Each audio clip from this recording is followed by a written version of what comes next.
Hello, everybody. Welcome to Tardan About Town, the premiere episode, and I get Doug Weiss back again as a guest. Hello, Doug.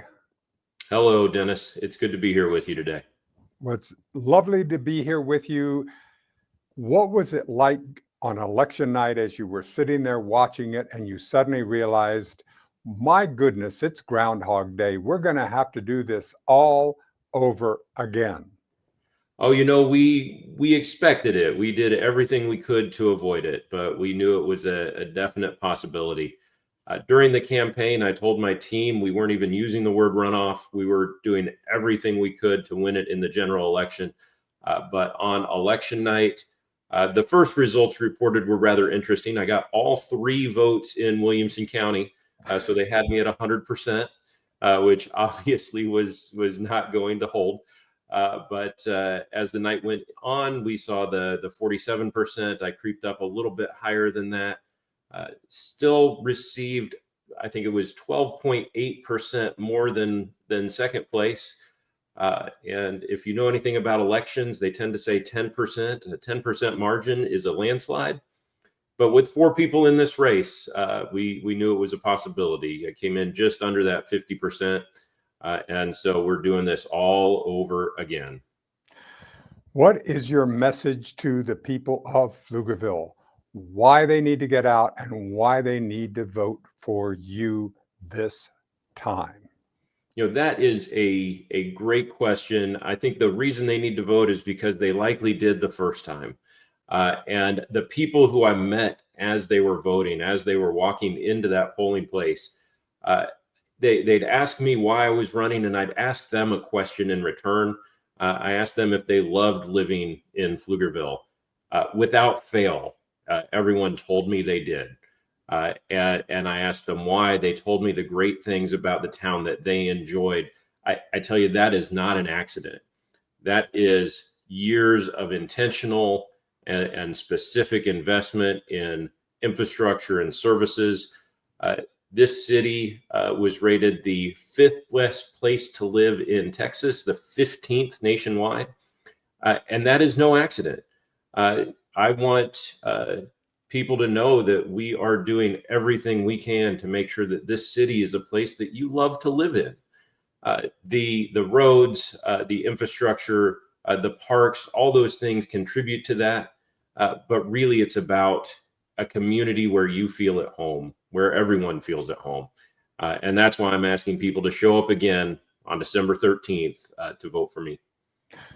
So what is your plan? When you, let's assume that you get elected and you have your first day, what are you planning as your agenda? What do you do as mayor? Because I don't know, this isn't you're not a king, you are a mayor, you're going to have to get consensus, but you got to have a plan. Absolutely. That's the interesting thing about mayor. So in Pflugerville and many cities in Texas, we have what's known as a council manager form of government. We hire a city manager to handle the day-to-day operations of the city. The mayor is a figurehead, the guy who cuts the ribbons and plants the shovel to break ground on the new things coming to town. But the mayor also leads the meetings and sets the agenda. So the first things I'll be doing is working on our path forward, how we establish policy to continue to make this such a great place to live. I expect to be engaging the community, and I expect to be building new connections throughout so that everyone has a voice at that table, and ensuring that not only are we doing the work that people need us to do, but we're not wasting their time either.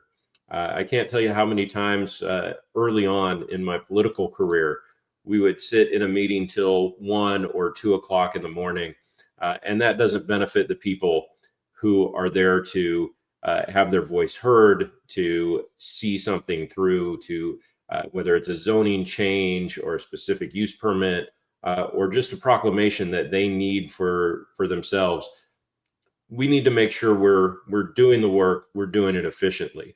So that's what you'll see from me.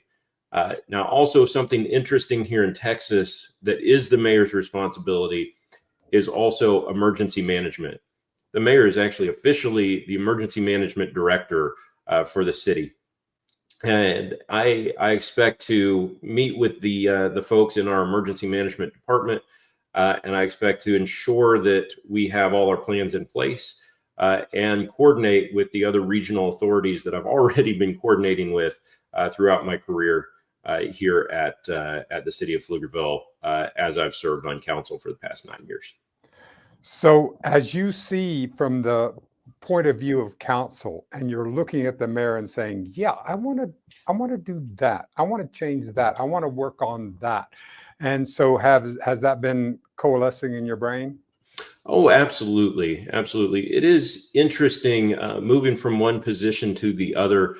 I've always said I'm sometimes confused by the support I get from my fellow council members because they voted for me to be mayor pro tem, that's second in command, so to speak, for many years. They often listen to my opinions, and sometimes they go very much against my opinions. But we seem to come back around, and we seem to build coalitions. So what I'm looking forward to is having a little bit more oomph to my voice, being able to establish that agenda and being able to ensure that the things that matter most to the people of Pflugerville are what we get to talk about.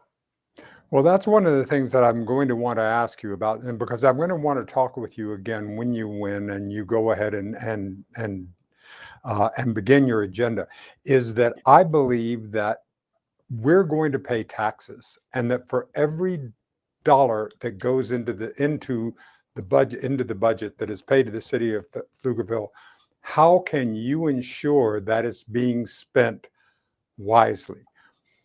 How do you do that? How do you see when I was growing up, I read about Harry Truman, who would go around and visit the different defense department while he was a senator, the different defense industries, to see how they were doing. Does your role as mayor mean that you will be ensuring and working to ensure that the tax money is being spent in the best possible way, because you come from business and you understand efficiency in that? So could you talk about that? Absolutely, absolutely. We have been doing great things. I will tell you, one of the things that people love, and one of the things that people are most excited and eager to get in our community, I've heard it repeatedly, is those nice restaurants and shops, and we don't get those by accident. We've been out recruiting those, but one of the main reasons we'll achieve that is through our Downtown East project. And I mentioned Downtown East project because when you talk about ensuring taxpayer money is spent efficiently, that is a perfect example. We're building that through a public-private partnership where the development largely pays back itself. We're creating these efficient and innovative ways to ensure that the taxpayer dollars are going absolutely as far as possible and being stretched to provide all the benefits that the people in the community are looking for. Yes, we'll have new civic buildings. We've leveraged sales tax funds, our what I would call our COVID windfall of sales tax, to offset our debt service in building the rec center that the folks expect from the bond election. And we will be seeing other private investment in that area that raises the property values to the extent that it largely covers the expense of the municipal buildings. And we'll have our future established at today's prices, which is really exciting. So I think that's one way that we're working to ensure that the taxpayer dollars are used as efficiently as possible. And I hope that answers your question, Dennis. It does. I mean, it begins to answer it, because as you get in, and what I believe, because you certainly have our vote, and is that your opponent's main through line that he has is, we're going to lower your property tax. That's your argument? I'd love to see his plan and see if it's different than what we've been doing all these years. Because we have, I will tell you, over the last 9 years that I've been council, I've held steady or lowered the tax rate 7 of those 9 years. So we are doing everything we can to ensure that tax money is being expended as efficiently as possible, and that we are not bringing in more than we need. Perfect. Now I All right. know. All right.